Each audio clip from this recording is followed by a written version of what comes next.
Hey everybody, this is Master Dave here with Marshall Science and the House of Warriors, and this is our motivational upbeat speak for the week. So we're talking about letting go. Now, I was talking to a few students, and I've had to deal with this myself, where you've had something in your life and you've done maybe something helped somebody out, or you're with someone for a long time, or some activity for a long time, and all of a sudden it ends.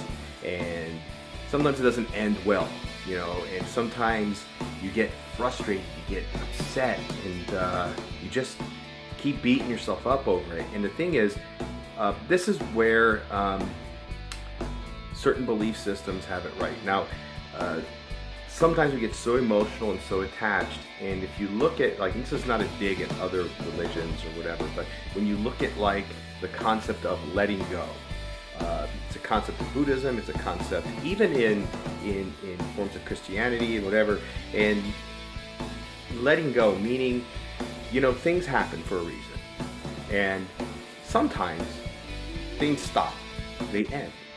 And that's just the start to a new beginning. Now, someone close to you dies, passes away, just doesn't talk to you anymore. You grieve, you do. And I'm not saying don't grieve, don't feel bad about it, but you know, you have to realize that's life. Things change, things move on, and we can always move on to the next thing.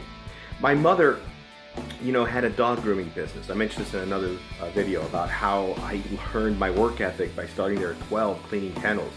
And that was her life. I mean, she had this reputation for 30 miles around us of the best dog groomer in the South Florida area, and people were coming to a little shack in Naranja, and you know, we were doing so well, and the business was growing. It was awesome. You know, it was a great time to be an employee there. It was 1992, and then Hurricane Andrew comes and destroys the whole town, city, and the air base, Homestead Air Force Base, closed down, leaving her with half of her business. That was half her clientele.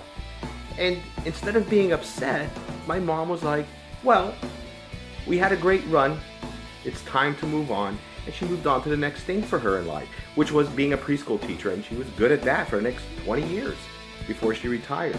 And I look at it is, because she was able to let go, she realized that's just the first part of what I did. Now here's the second half of what I did. Now she's on the third half of what or the third part of what she's gonna do. So don't get emotional and attached to too many things. You have to realize that we're going to move on eventually, and things are going to change, and we go on to the next thing in our lives. So if you're holding on to something, grieve a little bit, let it go, and see what the next thing in your life is. All right, that's it, guys. I'll see you guys next week.